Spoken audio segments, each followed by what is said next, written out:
Times Square wasn't just a place, it was a pulse.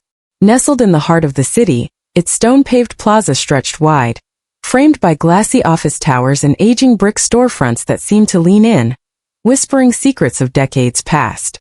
On this late April morning in 2025, the air hung heavy, thick with the promise of spring but laced with something sharp air tension no one could name.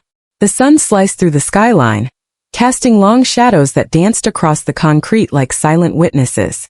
Pigeons fluttered lazily near a weathered fountain, and the hum of morning traffic blended with the chatter of pedestrians. A barista calling out orders, a delivery man arguing with his phone, a mother tugging her child's hand. It was ordinary, unremarkable until it wasn't. Lila Bennett stepped out from the stone steps of the Civic Hall, her presence cutting through the square's rhythm like a blade through silk. At 27, she carried herself with a quiet certainty that didn't demand attention but commanded it. Her yellow dress, bright sleeveless, clinging softly to her frame, caught the light like a flame refusing to flicker. The fabric swayed with each step, brushing her knees, its hem fluttering as if it had a pulse of its own. Her braided hair, coiled tightly at the nape of her neck, exposed a jawline that seemed carved from defiance. Oversized hoop earrings glinted as they swayed, catching the sun's rays. She didn't walk fast or slow. She moved like the city owed her space, and for a moment, it gave it. Lila had just left a community justice forum, a 3-hour marathon of heated debates and half-formed promises. Her voice had been steady there, cutting through the noise with questions about police reform that made the panelists shift in their seats. She wasn't loud, but her words landed like stones in still water, rippling outward. Now on the street, she carried the weight of those exchanges beneath her skin, but her face betrayed nothing. Her eyes, dark and unyielding, scanned the horizon, not the crowd. She wasn't here to perform. She was here to exist, and that alone was enough to unsettle the square's fragile balance. Conversations dimmed as she passed. A man in a suit paused mid-sentence, his coffee cup frozen at his lips. A mother tightened her grip on her daughter's hand, though the child hadn't moved. Across the plaza, a group of young men lounged near a curb, their laughter sharp and performative. One let out a whistle, high-pitched and expectant, the kind that demanded a reaction. Lila didn't flinch. She turned, not her head but her eyes, locking onto him with a gaze that wasn't anger or flirtation, just an answer older than words. The air around him crumpled. He coughed, shuffled, and forced a laugh too loud for the moment. The others followed, but something had cracked. Her silence was louder than their noise. Above them, a CCTV camera perched on a gray pole whirred softly, its lens adjusting to capture her. It zoomed in, tracing the curve of her spine, the sway of yellow fabric, the angle of her shoulder. The camera didn't record an event. It recorded a presence, mechanical and unblinking, as if the city itself was holding its breath. Across the street, in the shadowed edge of a parking lot, a black SUV idled, its tinted windows too dark to reveal anything inside. Its engine hummed low, heavy with intent, like it knew more than it should. It didn't move. It waited. Lila crossed the intersection, her heels clicking in measured intervals, deliberate but not arrogant, like punctuation in a language only she spoke. People didn't stare at her beauty, though she had that in spades. They stared at the way she wore the moment, as if the world might shrink around her and still not touch her edges. A whisper floated from a bakery window, "Is that her?" The name didn't follow, just a second murmur, trailing off like static. In the reflection of the glass, a woman froze mid-spread of cream cheese on a bagel, her eyes tracking the streak of yellow slicing through the morning light. A delivery man stopped walking, one earbud dangling, his call forgotten. The street didn't slow for her. It paused. The traffic signal ticked down red, amber, green, oblivious to the weight pressing through its wires. A cyclist veered wide to avoid her path, not because she was in the way, but because something told him not to cross her line. Lila didn't acknowledge the camera, the SUV, or the crowd. That was the most unnerving part. Her silence had shape, a presence that didn't invite dialogue, only murmurs. "Is she?" Someone started. "Did you see?" Another tried. The sentences never finished. They didn't need to. The square felt her, even if it couldn't name her. Then chaos flared, brief but sharp. Lila stepped onto the crosswalk, her heels steady on the striped lines. A delivery truck, late for its route, roared through the intersection, its driver distracted by a buzzing phone. The horn blared, a guttural scream that shattered the plaza's hum. Tires screeched as the truck swerved, missing Lila by inches. She didn't stumble or scream. She stepped back, one precise movement, her eyes narrowing as if daring the vehicle to try again. The driver leaned out, shouting an apology laced with curses, but Lila didn't respond. Her gaze flicked to him, then away, dismissing the near miss like it was beneath her notice. The square exhaled, but the tension didn't break, it thickened. The group of young men by the curb seized the moment. "Yo, you almost got smoked," one called, his voice dripping with mockery. "Strutting like that, no wonder." Another laughed, louder, egging him on. Lila stopped, her heels silent now. She turned, not fully, just enough for her eyes to find them. The look wasn't fury or fear, it was recognition, as if she'd seen their kind before and knew their script by heart. The leader faltered, his grin slipping. "What you lookin' at?" he muttered, but his voice cracked, betraying him. The others shifted, their bravado wilting under her stare. The square seemed to lean in, waiting for her next move. She didn't speak. She didn't need to. Her silence was a verdict, and it stung. The moment stretched, taut and electric, until a new voice cut through. "Show's over, boys." It was Officer Derek Walsh, 42, stepping from the shadow of a patrol car parked at the west corner. His uniform was crisp, the gold nameplate WALS gleaming above his chest. His boots hit the pavement with a rhythm that demanded attention, each step a declaration of authority. His face, square-cut and windburnt, held a flatness that hadn't learned new emotions in years. His left shoulder bore the insignia of a lieutenant, polished to a shine that felt more like a brand than a badge. Walsh had been watching Lila since she left the civic hall. He didn't like her walk, her dress, the way she moved like she owned the square. To him, she was a disruption, a challenge to the tempo he controlled. He adjusted his cuffs, though they didn't need it, and strode toward her. The crowd parted instinctively, not out of respect but habit. His radio crackled at his hip, a distant unit checking in, but he ignored it.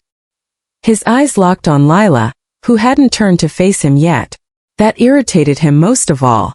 "This is my district," he said, his voice loud enough to carry but not rushed. "No performances today. You copy that." The words weren't for her alone. They were for the crowd, the dispatcher, the voices in his head that replayed his supervisor's critiques. He wasn't here to debate. He was here to assert. The yellow dress was a signal to him, not of danger but of defiance. He hated defiance. He cracked his neck, a habit from academy days, the sound sharp in the morning air. Lila stopped walking. Her spine, already straight, seemed to align with something deeper than fear. She didn't pivot to face him, not yet. Her heels were silent, her breath even.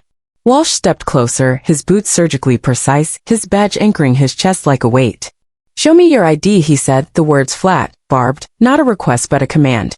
He tilted his head, a practice move that feigned cooperation but delivered pressure. His fingers twitched near his belt, not to draw but to remind himself of what was there. She said nothing. Her silence wasn't hesitation.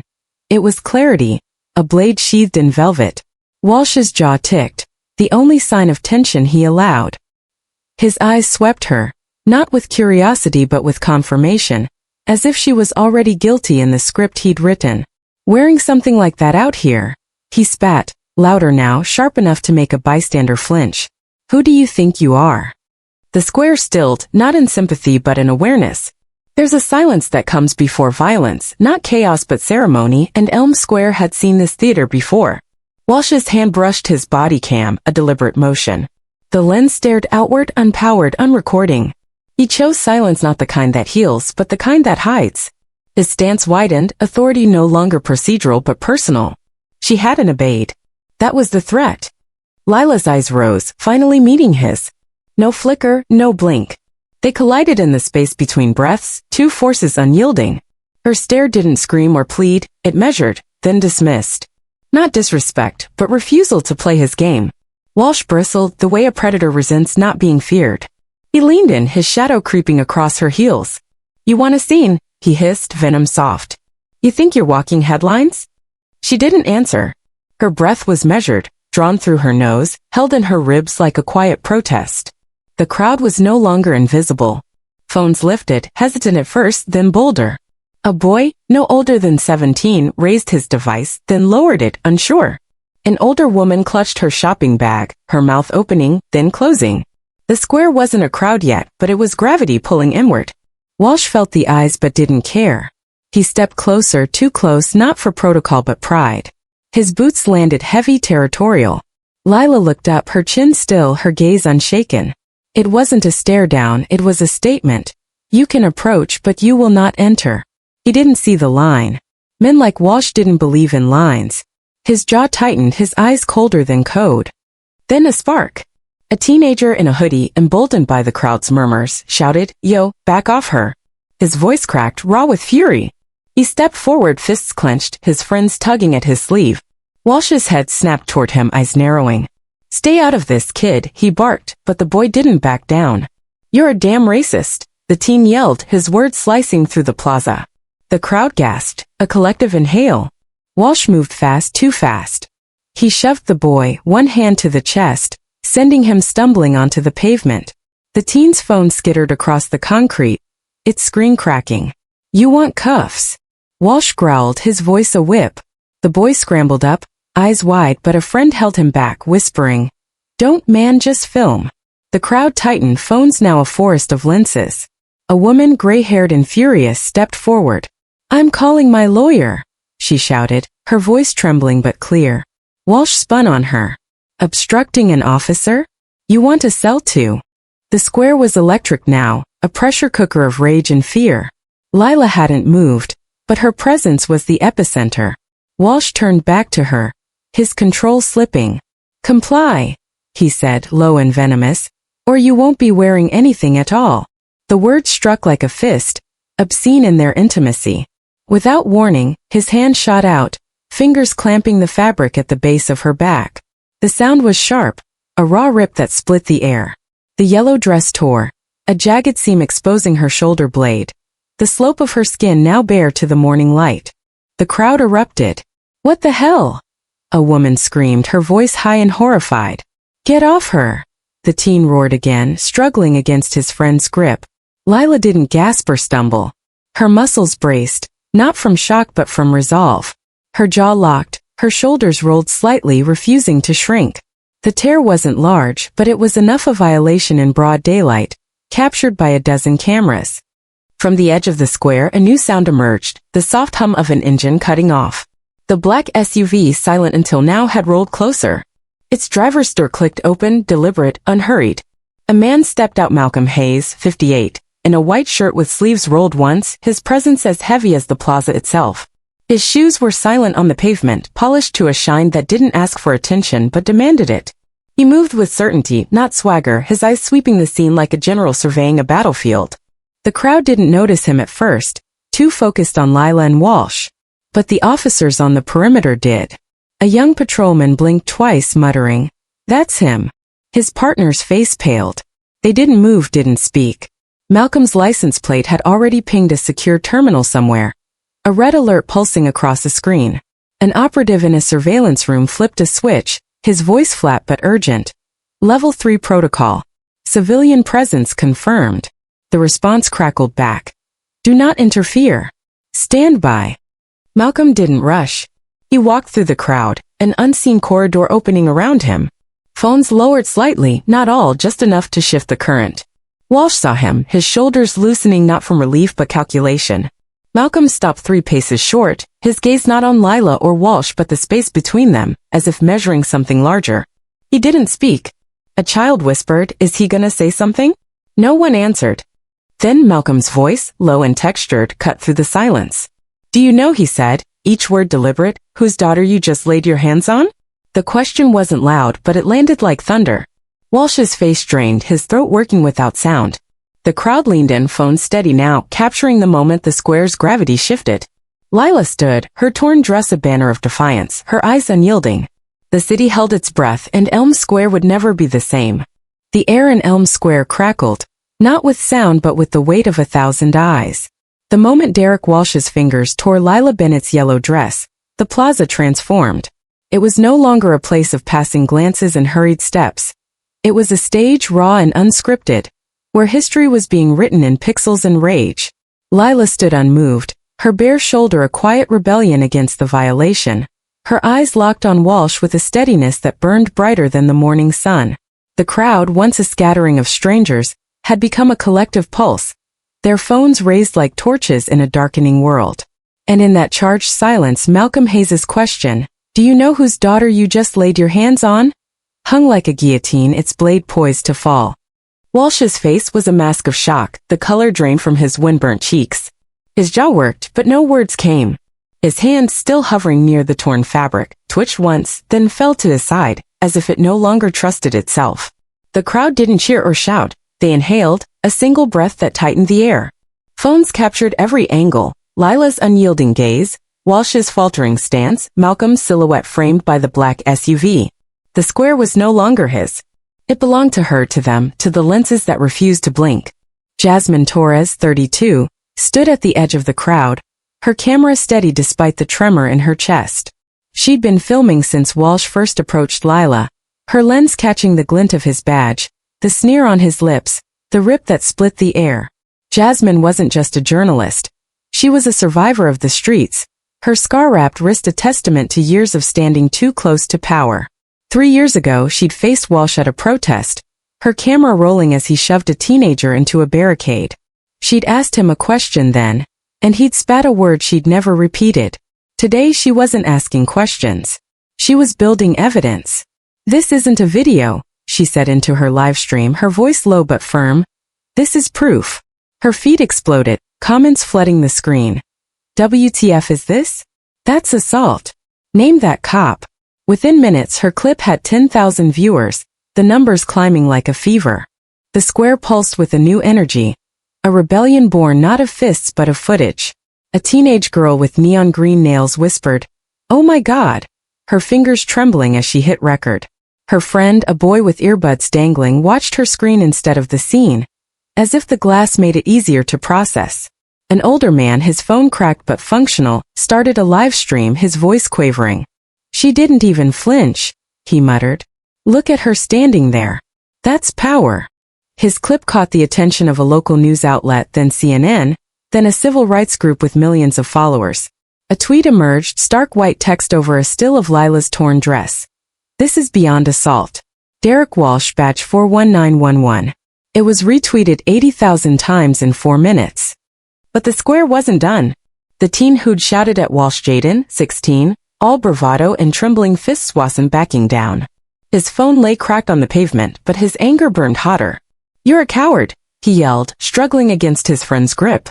Walsh's head snapped toward him, his eyes narrowing. "You want more," he barked, stepping forward. The crowd tensed, phones zooming in. Jaden's friend, a lanky kid named Marcus, pulled him back, whispering, "Don't, man, they'll lock you up." But Jaden wasn't listening. He lunged, not at Walsh but toward Lila, as if to stand between her and the officer. "She didn't do nothing," he shouted, his voice cracking with youth and fury. Walsh moved faster than thought. His hand shot out, shoving Jaden hard in the chest. The boy stumbled, hitting the ground with a thud that echoed like a gunshot. The crowd erupted, a chorus of gasps and shouts. "What the hell?" a woman screamed, her voice slicing through the chaos. "He's a kid," another yelled. Marcus dropped to his knees, helping Jaden up, but the boy's eyes were wild, tears of rage mixing with dust. "Keep filming," Marcus hissed, thrusting his own phone into Jaden's hands. The lens caught Walsh's face, his sneer twisting into something uglier under the weight of 100 stares. From the crowd's fringe, a new voice rose, sharp and trembling with age. "You're done, officer." It was Clara, a gray-haired woman in her 60s, her shopping bag clutched like a shield.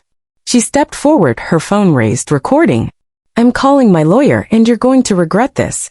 Her voice shook, but her eyes were steel. Walsh spun on her, his control fraying. "Obstructing an officer?" he snapped. "You want to sell, lady?" Clara didn't flinch. "Try me," she said, her words a dare. The crowd roared, a wave of defiance crashing over the plaza. Phones tilted, capturing Clara's stand, her trembling hands steadying as she held her ground. Lila hadn't moved. Her torn dress swayed in the breeze, the exposed skin of her shoulder a silent accusation. Her eyes, still locked on Walsh, didn't waver, even as the chaos swirled around her. She wasn't just standing, she was anchoring the square, her silence louder than the shouts. Malcolm Hayes, 3 paces back, watched it all, his face unreadable but his presence a storm waiting to break. The young patrolman near the barricade whispered again, "That's Hayes. We're screwed." His partner nodded, pale, their radio silent as if the system itself was holding its breath. Jasmine's live stream surged past 50,000 viewers, the comments a blur of outrage and hashtags. Justice for Lila Fire Walsh Elm Square. She panned her camera, catching Jaden's fall, Clara's defiance, Lila's stillness. This isn't just one cop, she said, her voice cutting through the digital noise. This is a system, and it's breaking right now. Her words were a spark, igniting feeds across platforms. TikTok filled with 10-second edits of the dress tearing, synced to gasps and sirens. A child's voice, caught by accident in one clip, looped endlessly. Mom, why is he hurting her?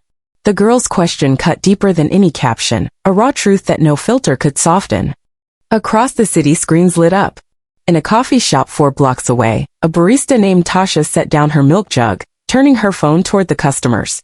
This is happening right now, she said, her voice tight. That's Officer Walsh, and that's Lila Bennett. Someone said her name's Lila. The cafe fell silent, cups untouched, scrolls paused. A customer, a middle-aged man in a suit, muttered, Jesus Christ, his eyes glued to the screen. Tasha's feed joined the flood, her clip reposted by a local activist, then a national news anchor. Reddit threads sprang up, dissecting Walsh's record. Complaint 1, dismissed. Complaint 2, lost footage.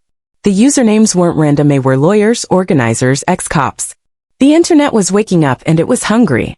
Back in the square, Walsh felt the shift, though he'd never admit it. The heat from 100 devices burned like laser sights, not weapons but proof. His jaw flexed, his eyes scanning the crowd, searching for an exit he couldn't find.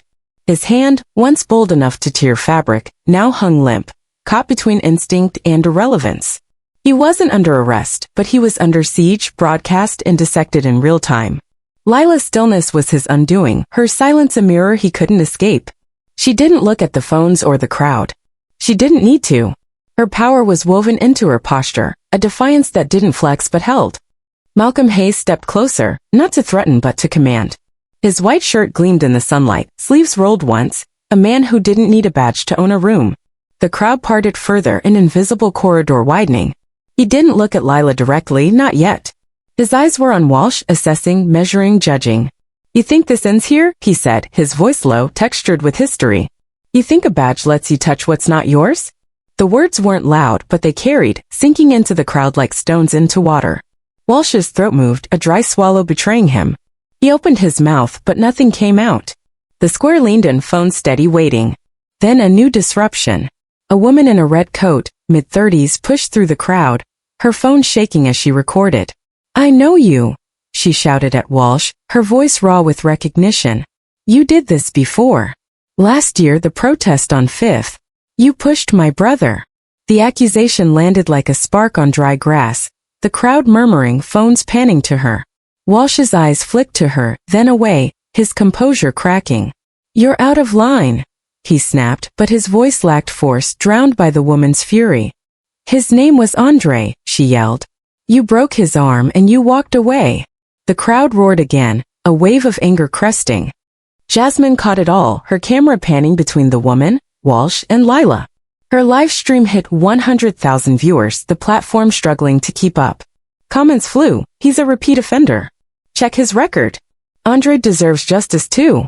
Jasmine spoke again, her voice steady despite the chaos. This isn't isolated, she said. This is a pattern and we're seeing it now. Her words were a rallying cry, shared across group chats, Slack channels, and Telegram threads. Did you see Elm Square? Someone typed in a community forum. They didn't need to attach a file. Everyone had already seen it. The woman in the red coat, her name was Kai. She didn't stop. She stepped closer, her phone thrust forward like a weapon. Say his name, she demanded. Say Andre's name. Walsh's face tightened, his hand brushing his belt, a reflex he couldn't suppress. The crowd surged, not physically but in presence, their lenses tightening the noose. Clara, the older woman, joined in, her voice rising. You can't hide this time, she shouted. We've got you on camera. The square was a chorus now, not of chance but of truth, each voice a thread in a tapestry of accountability. Malcolm Hayes raised a hand, not high, just enough to still the air. The crowd didn't quiet completely, but it softened, waiting. He stepped closer to Walsh, his shoes silent on the pavement. The law may give you power, he said, his voice barely above a breath, but it doesn't permit you to strip dignity. The words landed like a verdict, not an accusation. Walsh blinked, his mouth opening then closing. Whatever he'd rehearsed, whatever instincts had guided him, They'd abandoned him now. Lila's eyes, still fixed on him, were a fortress he couldn't breach. Her torn dress was no longer a wound, it was a banner. The LED screen above the plaza flickered, updating in silence. Bright red letters blinked. Live viewers, 850,000. Incident, Elm Square. The crowd noticed, phones tilting upward. A teenager whispered, "We're past viral now." No one argued. Lila didn't look at the screen. Her gaze stayed forward, level steel. Malcolm turned slightly, not to address the cameras but to observe the square's shape, the weight of its silence. "Today isn't just about her," he said, his voice deeper now, resonant. "It's about all of us." The words didn't ignite a cheer. They anchored, sinking into the crowd like a signal buried in bone. But the square wasn't the only battlefield. Across the city, the story was fracturing into 1,000 shards, each one sharp enough to cut. In a high school classroom, a teacher paused her lesson, pulling up Jasmine's live stream on the projector. Students leaned forward, eyes wide as the clip played. Walsh's shove, Jaden's fall, Lila's stillness. "This is happening now," the teacher said, her voice tight. "This is why we talk about justice." A student 15 posted a screenshot to Instagram, captioning it, "She didn't back down. Neither should we." The post gained 2,000 likes in 10 minutes. In a corporate office downtown, a junior analyst named Priya stopped typing, her monitor reflecting Jasmine's feed. She forwarded the link to her team's Slack channel, typing, "This is Elm Square, 5 minutes ago. Watch it." Her boss, a man who rarely looked up from his spreadsheets, clicked the link. His face changed, not dramatically but enough. "This is bad," he muttered, sharing it with his network. The clip spread, not just through activists but through boardrooms, classrooms, and barbershops, a digital wildfire no one could contain. Back in the square, Walsh was a man unmoored. His badge, once a shield, felt like a target. He took a half step back, not retreat but recalibration. The crowd sensed it, their phones unwavering. Keisha, the woman in the red coat, was still filming. Her voice softer now but no less fierce. "You don't get to walk away this time," she said, almost to herself. Clara nodded, her phone still raised, her hand steadier now. Jaden, back on his feet, held Marcus's phone, his knuckles white, recording with a fury that burned through his tears. Jasmine lowered her camera for a moment, not to stop but to breathe. She'd seen this before, power unraveling, truth breaking through, but never like this, never with a woman like Lila at the center. She raised the lens again, focusing on Lila's face, the quiet fury in her eyes. "She's not just standing," Jasmine said into her mic. "She's redefining what strength looks like." The comment section lit up. "Queen. Unbreakable. This is history." The square's silence wasn't surrender, it was strategy. Each phone, each stream, each whispered caption was a brick in a wall Walsh couldn't climb. The footage didn't need music or commentary, it showed what was, and that was enough. But the story was growing beyond the plaza. In a precinct across town, a desk sergeant watched the live feed, his coffee forgotten. "That's Walsh," he said, his voice low. "He's done." His partner, a rookie, shook her head. "Not just him," she said. "This is bigger." The LED screen blinked again. Live viewers. 1,120,000. Incident verified. A woman in the crowd exhaled too loudly, clapping a hand to her mouth. "They're all watching," she whispered. Another replied, "Let them." Malcolm didn't speak again, but his presence was a sentence, complete and final. Walsh's shoulders twitched, a tremor at the base of his neck. He was no longer the enforcer. He was the observed, caught in a spotlight he'd never anticipated. Then a new voice, soft but piercing. "Why's he hurting her?" It was a girl, no older than 7, clutching her mother's hand. Her question wasn't loud, but it carried, slicing through the noise. The mother winced, pulling her daughter closer, but the girl's eyes stayed on Lila, wide and searching. The crowd stilled, the weight of her words heavier than any shout. Jasmine's camera caught it, the child's voice looping into the digital ether, a reminder of what was at stake. The square was no longer a place, it was a movement. The cameras didn't blink. The people didn't move. But the air shifted with every notification, every share, every text that began, "You need to see this." Lila's silence outperformed every cry. Malcolm's question outlasted every threat. And Jasmine's lens captured a truth that no system could bury. Elm Square had awakened and the world was watching. Elm Square was no longer just a place, it had become a wound, raw and pulsing, etched into the city's memory.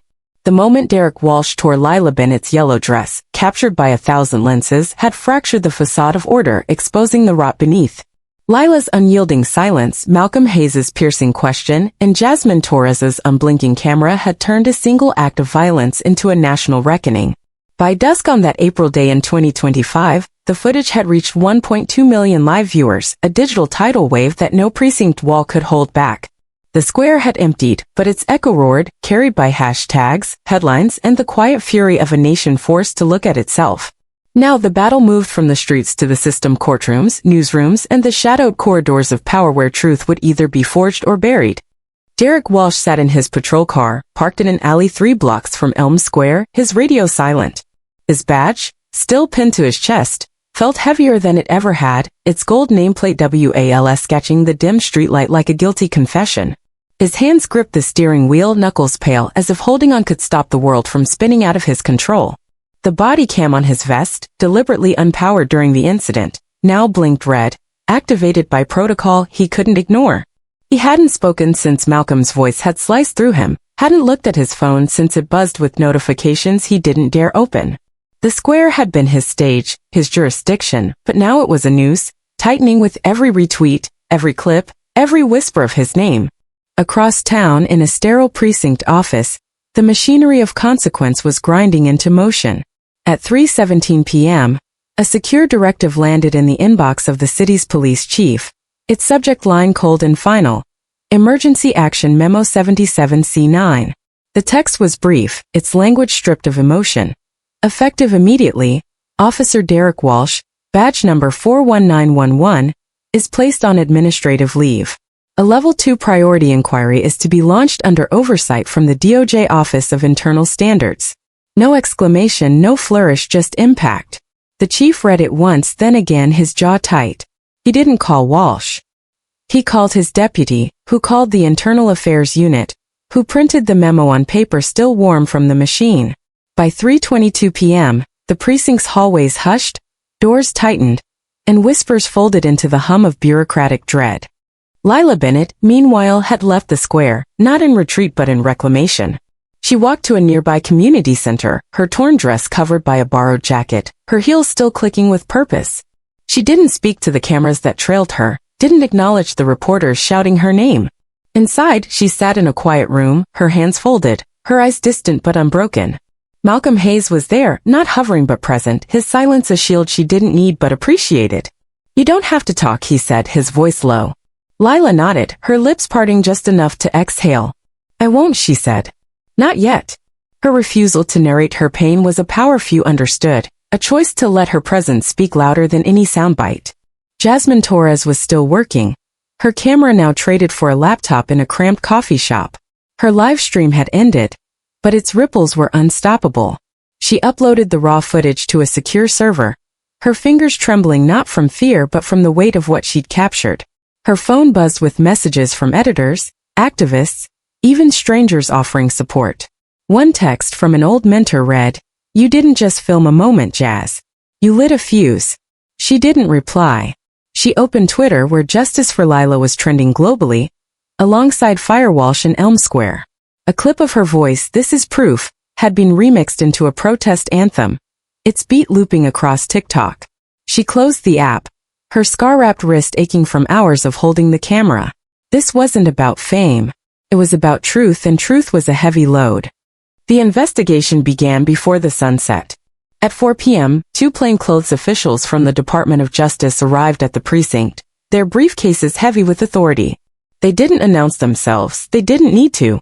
The desk sergeant, a veteran who'd seen scandals come and go, handed them Walsh's file without a word.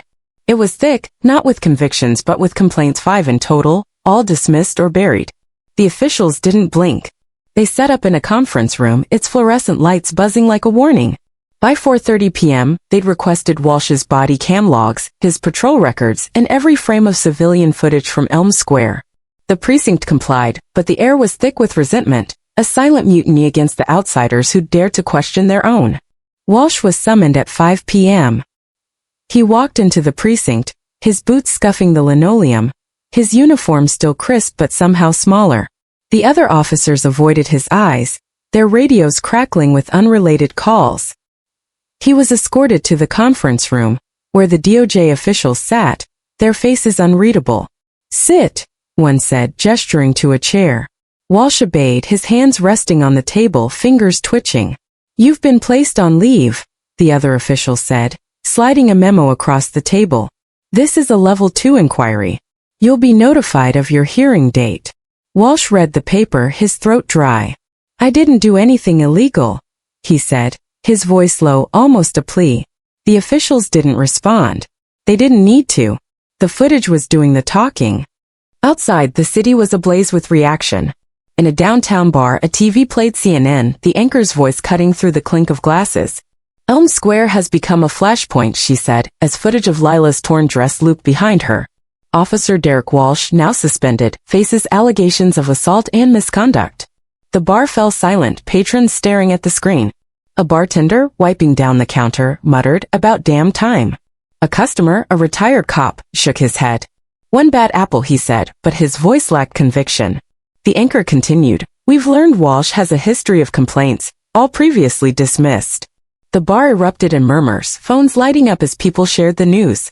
On Reddit, a thread titled "Derek Walsh, Elm Square Cop Exposed" had 12,000 upvotes by 6 p.m. Users dug into his record, unearthing a 2021 incident where Walsh allegedly shoved a reporter during a protest. A grainy video resurfaced, showing his familiar sneer, his hand pushing a man to the ground. "Same stance, same aggression," one user wrote. The thread linked to Jasmine's footage, now hosted on multiple platforms to prevent takedowns. A lawyer commented, "This is textbook excessive force. He's done." An activist added, "It's not just him. It's the system that let him slide." The thread grew, a digital archive of outrage and evidence. Then a new escalation. At 7 p.m., an anonymous group of hackers, calling themselves TruthLeak, posted Walsh's personal information online: his address, phone number, even his gym membership. The data spread across dark web forums, then Twitter, before moderators could intervene. Walsh's phone buzzed incessantly, voicemails piling up with threats and taunts. He turned it off, his hands shaking, and moved to a motel under a false name. The leak was controversial, condemned by some as vigilantism, but it amplified the pressure. A local news station reported, "Officer Walsh is now in hiding," as public outrage grows. The segment showed a screenshot of the leaked data, blurred but damning. The hackers didn't stop there. They released internal police emails dated 2022, discussing a complaint against Walsh for excessive force. The emails, marked confidential, revealed a captain dismissing the case as unsubstantiated, despite witness testimony. The leak hit social media like a bomb, shared by influencers, journalists, and politicians. A senator tweeted, "This is why trust is broken. Transparency now." The post gained 200,000 likes in an hour. Jasmine saw the leak while scrolling, her heart racing. She didn't condone the hack, but she couldn't ignore its impact. She tweeted, "The system hid this. We won't." Her followers surged past 50,000. But the system fought back. At 9 p.m., a video surfaced on a fringe website, claiming to show Lila provoking Walsh. It was edited, the footage choppy, with Lila's silence replaced by dubbed audio of her shouting. The video spread to YouTube, racking up 10,000 views before Jasmine caught wind of it. She recognized the manipulation immediately. The angles were wrong, the lighting off. She uploaded her original footage again, side by side with the fake, and live-streamed a breakdown. "This is disinformation," she said, her voice sharp. "They're trying to rewrite her story." Her analysis went viral, shared by fact-checkers and news outlets. By midnight, YouTube removed the fake video, but not before it had sown seeds of doubt in some corners of the internet. Lila, unaware of the digital war, stayed at the community center until late. She didn't check her phone, didn't watch the news. But she felt the city's pulse, its anger and hope vibrating through the walls. Malcolm sat across from her, his laptop open, fielding calls from lawyers and allies. "They're moving fast," he said, his voice calm but heavy. "DOJ's involved. Walsh is suspended." Lila nodded, her eyes distant. "Good," she said, but her tone held no triumph, only resolve. She wasn't here for vengeance. She was here for accountability, a distinction Malcolm understood better than anyone. The next morning, the precinct was a fortress under siege. Reporters camped outside, their cameras trained on the doors. Inside, a closed-door meeting unfolded, tense and fractured. The chief, a grizzled veteran named Hargrove, faced his lieutenants. Walsh's file open on the table. This is a disaster, he said, his voice low. 5 complaints, all swept under the rug. Who signed off on this? No one answered. A captain, loyal to Walsh, spoke up. He was provoked, he said. She was mouthing off, drawing a crowd. Hargrove's eyes narrowed. You saw the footage, he snapped. She didn't say a word. The room fell silent, the weight of truth undeniable. Then a bombshell. A former colleague of Walsh, now retired, contacted CNN anonymously. In a recorded interview, his voice modulated, he said, I worked with Derek for 10 years. He had a temper, always did. I saw him rough up a kid in 2019, no reason, just because he could. I reported it. Nothing happened. The interview aired at 8 a.m., its impact seismic.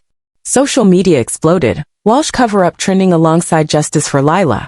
The retired officer's words, nothing happened, became a rallying cry, spray-painted on a wall near Elm Square by noon. Malcolm Hayes was already moving behind the scenes.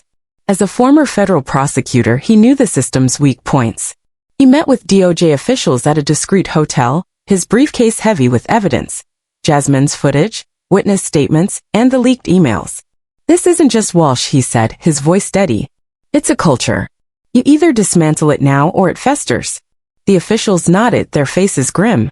By afternoon, they'd expanded the inquiry to include the precinct's disciplinary process, a move that sent shockwaves through the department. Hargrove was summoned to a closed Senate hearing, his career on the line. Lila, meanwhile, faced a different pressure. Reporters hounded the community center, their questions relentless. How do you feel? Will you sue? Are you a victim? She stayed silent, her refusal to perform for their cameras a power they couldn't grasp. But the attention wasn't all kind. Online trolls attacked her, calling her a diva who asked for it with her dress. A right-wing pundit on Fox News claimed she'd orchestrated the incident for fame. The vitriol stung, but Lila didn't waver.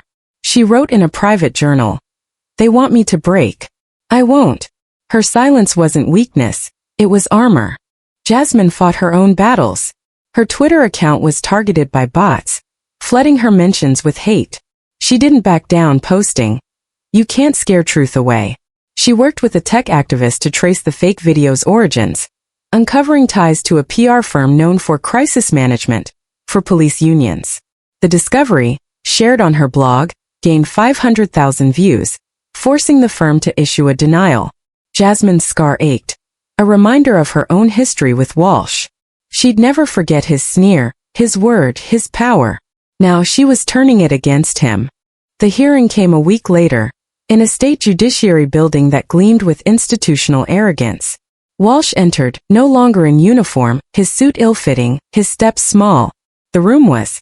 Elm Square had changed, though its stones remained the same. A year after Lila Bennett stood unshaken as Derek Walsh tore her yellow dress, the plaza no longer felt like just a city corner. It was a monument, not of marble or brass, but of memory, etched into the air itself. The spring of 2026 carried a different weight, softer but no less potent, as if the city had learned to breathe with purpose. The fountain still bubbled, the pigeons still fluttered, but the square held a quiet reverence, a place where history had paused and refused to be forgotten. Lila's silence, Malcolm Hayes' question, and Jasmine Torres's lens had reshaped not just a moment but a movement, its echoes rippling far beyond the concrete. Lila, now 28, walked through Elm Square on a crisp April morning, her step steady but unhurried. She wore a green dress this time, its hue softer than the blazing yellow of that day, yet it caught the light with the same defiance. Her braided hair was loose now, framing her face, and her hoop earrings glinted as they swayed. She didn't scan the crowd or check her phone. She moved with the same certainty that had once silenced a plaza. The square noticed her, not with fanfare but with a subtle shift.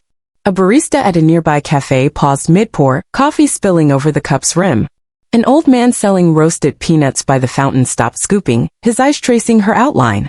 A teenager on a scooter circled once, then twice, drawn by an instinct she couldn't name. No one spoke her name, but they didn't need to. Her presence was enough, a living reminder of what had been and what could be.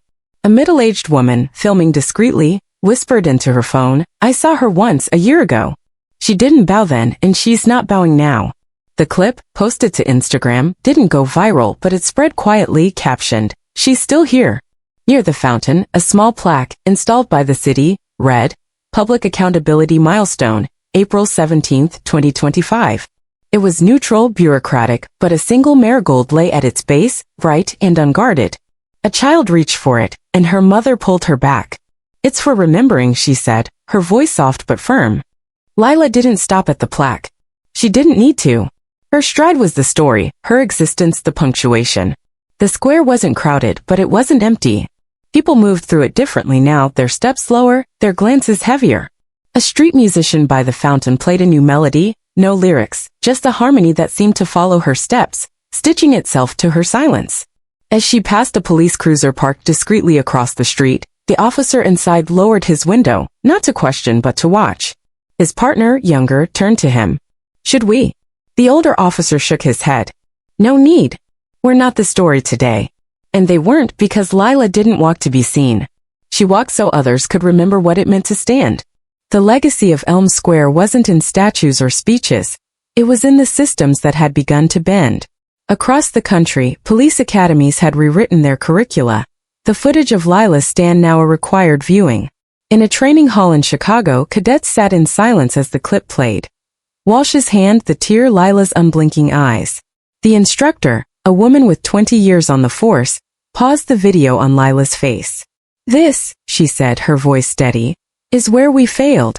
Not just Walsh but all of us who let him think he could." A cadet, 22 and eager, raised his hand. "Why show it raw?" he asked. The instructor's reply was sharp but not harsh. "Because if we hide the pain we forget what caused it. You need to feel this, not study it." The cadet nodded, his confidence softened by the weight of her words. In Los Angeles, a new ethics module began with a quote from Malcolm Hayes, painted above the classroom door. "The law allows you to act, but dignity is something you are never allowed to touch." Cadets signed their names beneath it, not as a ritual but as a contract. The footage wasn't censored or edited. It was raw, a mirror held up to every recruit. One cadet, a daughter of a retired officer, wrote in her reflection, "I saw my dad in Walsh and it scared me. I don't want to be that kind of cop." Her words, shared anonymously in a department newsletter, became a quiet mantra for reform. The changes weren't just in training halls. In Washington, D.C., a Senate bill titled the Dignity Act was drafted, inspired by Lila's story. It mandated body cam audits, stricter penalties for misconduct, and community oversight boards. The bill's sponsor, a senator who'd watched Jasmine's live stream, quoted Lila in her opening speech. "I didn't provoke. I existed." The words echoed through the chamber, reprinted in editorials, and stitched onto protest banners. The bill hadn't passed yet, but its mere existence was a crack in the system's armor, a sign that silence could no longer protect the guilty. Jasmine Torres, now 33, had become a reluctant icon.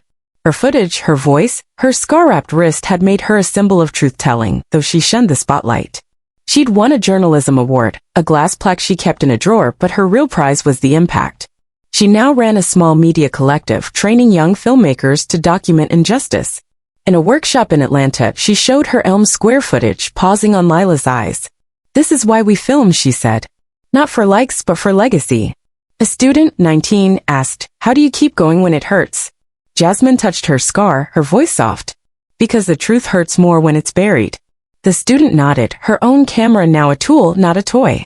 Malcolm Hayes, 59, continued his work, quieter now but no less fierce. He advised advocacy groups, consulted on policy, and mentored young lawyers, his presence a reminder that power could be wielded with restraint. At a conference in New York, he spoke briefly, his words measured. "Lila didn't need me to save her. She needed me to witness." The audience, a mix of activists and policymakers, sat in silence, absorbing the weight of his truth. Malcolm didn't mention Walsh, didn't need to. The former officer's name had faded, a footnote in a story that belonged to Lila. Derek Walsh was gone, not just from the force but from the public eye. After the hearing, where he'd sat mute under Lila's gaze, he'd resigned, the paper signed with a trembling hand. He moved to a small town, his face unrecognizable to most, but the internet never forgot. A barcode sticker, spotted on a bus stop bench, linked to Jasmine's footage when scanned. Walsh saw it once, his breath catching, and kept walking. He didn't speak of Elm Square, didn't defend himself. His silence wasn't defiance, it was defeat, A man stripped of the badge he'd worn like skin. The story could have ended there, but Lila refused to let it. On April 17, 2026, a year to the day, Elm Square hosted a peaceful rally, organized by local activists. Hundreds gathered, many wearing yellow, their shirts a sea of light under the spring sun. Lila attended, not as a speaker but as a presence, her green dress a quiet nod to the past. The rally was calm, its chants soft but resolute. No silence, no surrender. Banners bore her words, painted in bold. I existed. The crowd wasn't angry, it was determined, a community claiming its voice. Then tension flared. A small group of counter-protesters, no more than a dozen, appeared at the square's edge, their signs crude and provocative. Cops keep us safe. One threw a water bottle, its arc slicing through the air, landing near a young girl in a yellow shirt. The crowd tensed, murmurs rising, fists clenching. A man in the rally stepped forward, his voice loud. We don't need this, he shouted, ready to charge. The square teetered on the edge of chaos, the air thick with the promise of conflict. Lila moved. She didn't rush or shout. She stepped into the center, her presence a command. Stop, she said, her voice low but clear, cutting through the noise. The man froze, his anger softening under her gaze. The crowd stilled, phones raised, not to escalate but to witness. Lila turned to the counter-protesters, her eyes steady. You're here, she said. So are we. Let's keep it that way. Her words weren't a plea, they were a line drawn in the sand, firm but not hostile. The counter-protesters hesitated, their leader lowering his sign. The bottle thrower muttered something and backed away. The square exhaled, the moment diffused not by force but by Lila's quiet power. The rally continued, its purpose unbroken. A local poet read a piece titled Yellow Silence, its lines weaving Lila's stand into the city's fabric. A choir sang, their voices rising over the fountain, a melody of hope and resolve. Jasmine was there, filming not for broadcast but for herself, her lens capturing the crowd's unity. Malcolm stood at the back, his arms crossed, his eyes on Lila. He didn't speak, but his nod, small and deliberate, was enough. The footage from that day didn't trend, but it lived, shared in community groups, classrooms and quiet corners where change took root. Lila's greatest act came months later at the Global Summit on Human Rights in New York. She was invited to speak, not as a victim or hero, but as Lila Bennett, a name that now carried weight across borders. The summit hall was vast, its minimalist design a stark contrast to the raw emotion of Elm Square. Delegates, interpreters, and activists filled the rows, their faces expectant. No banners hung, no slogans echoed, just a screen above the podium displaying her name in clean black font. Lila Bennett. She stepped onto the stage, her green dress catching the light, her presence silencing the room without a word. She stood at the podium, her hands resting lightly on its edges, her eyes scanning the audience not for approval but for connection. No, she began, her voice low but resonant. I will not tell you what happened to me. The room leaned in, chairs creaking, breaths held. I will not walk you through my pain to justify this microphone. I will not make my trauma your currency. A woman in the third row closed her eyes. A delegate from Kenya reached for a pen and stopped. Lila stepped away from the podium, her movement deliberate, freeing herself from its frame. I'm not here to inspire you, she said. I'm not your ribbon, your campaign, or your redemption. I'm what happens when enough is enough. The silence that followed wasn't awkward, it was sacred. Lila's words weren't a performance, they were a demand, a call to remember what had been ignored. I was told not to wear that dress, she continued, her voice steady. I was told not to stand so tall, not to make it worse. But I didn't wear a cause. I wore fabric. I didn't provoke. I existed. She folded her hands, not for drama but for focus. Stop framing our survival as spectacle. Stop filming our pain and forgetting our names. Don't call me strong. Tell me you're different. The room didn't applaud. A standing ovation would have cheapened the moment, turned it into something consumable. Instead, they sat, absorbing the weight of her truth. A delegate coughed, another adjusted her earpiece, but no one spoke. Lila paused, her eyes sweeping the hall. I didn't come to forgive, she said, her voice barely above a whisper. Forgiveness is mine to give, not yours to take. I came to confront, not with anger but with permanence. She stepped back, no bow, no cue, and walked off the stage, her exit as deliberate as her entrance. The moderator returned, his voice soft. There will be no Q&A, he said. There's nothing more to add. The The speech didn't go viral, not in the way Elm Square had. It wasn't meant for the internet. It was for the archive of conscience. Transcripts circulated, not through headlines but through inboxes, passed from hand to hand. A human rights organizer in Chicago added a line from Lila's speech to her email signature. "I'm not your witness, I'm your result."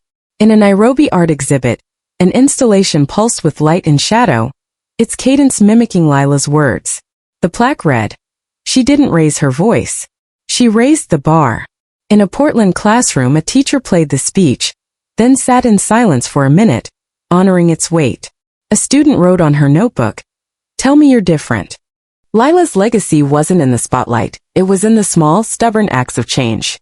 In a small-town courthouse, a judge who'd once dismissed a complaint against Walsh retired early, his ruling resurfaced and shamed. In a Seattle alley, graffiti bloomed, a yellow dress, faceless, with the words "She stood."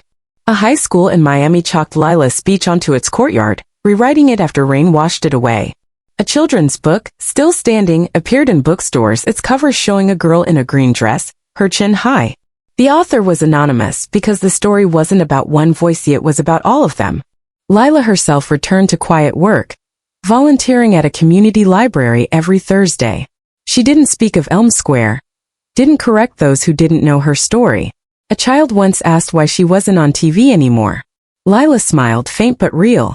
"Some stories are for remembering, not repeating," she said. The child told her parents she'd met someone who taught without shouting. And in a world of noise, that lesson grew louder by the day. As the sun set over Elm Square, Lila's shadow stretched long, unbroken, over the plaque, the fountain, the phones now lowered. A passerby paused at a mural, its soft hues showing a woman walking into a horizon, her dress flowing, unnamed. The caption read, "Not her name, her choice."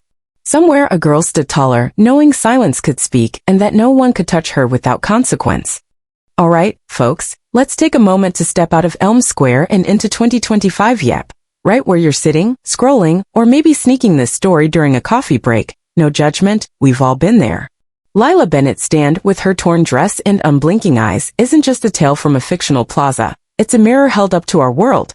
Think about it. How many times have you seen a viral video of someone standing up to injustice, only for the internet to move on by lunchtime? Lila's story reminds us that real change isn't a TikTok trend, it's a marathon, not a sprint. And let's be honest, in a world where your phone buzzes with outrage every 5 minutes, it's easy to forget that silence, like Lila's, can scream louder than any hashtag. Here's the funny part. We all want to be Lila, cool as ice, staring down the Derek Walshes of the world like we're in a movie. But in real life, most of us would probably trip over our own feet or mumble something awkward before running for cover. And that's okay. The lesson here isn't to be a superhero, it's to be present. Lila didn't need a cape, she had her spine, her silence, and a crowd with phones. In 2025, we're all that crowd, armed with cameras and a chance to amplify truth. Ever notice how a single retweet can spark a movement? That's your superpower, folks, and it's way cooler than flying. Plus, no tights required. Now let's get real. We live in a time when body cams get, accidentally, turned off and systems play hide and seek with accountability. Sound familiar? Whether it's a news story about police reform or a local debate about community oversight, Lila's fight is our fight. The humor's in the irony. We've got more tech than ever. Hello, AI assistants and 8K live streams, but we're still learning how to use it for good. Not just cat videos, though. Let's be real, those are great too. The educational bit? Your voice matters, whether it's a tweet, a vote, or a quiet stand like Lila's. Every choice to witness, to record, to speak up is a brick in the wall of change. So next time you see something wrong, don't just scroll past, be the Jasmine Torres of your story. Here's where you come in. What's your Elm Square moment? Ever stood up for someone, even when it was scary? Maybe you called out a bully, recorded a wrong, or just refused to stay quiet. Drop it in the comments. We're all ears, or rather all eyes. And while you're at it, what's one thing you'd tell your younger self about standing tall? Lila didn't need words, but if you could borrow her courage for a day, what would you do with it? Let's get this conversation going. Oh, and before you dash off to save the world or grab another coffee, don't forget to hit that subscribe button. Our channel's packed with stories like Lila's tales of grit, heart, and the kind of drama that makes you think. Click the bell, join the crew, and let's keep the good stories coming. Who knows? The The next one might just inspire your own Elm Square moment.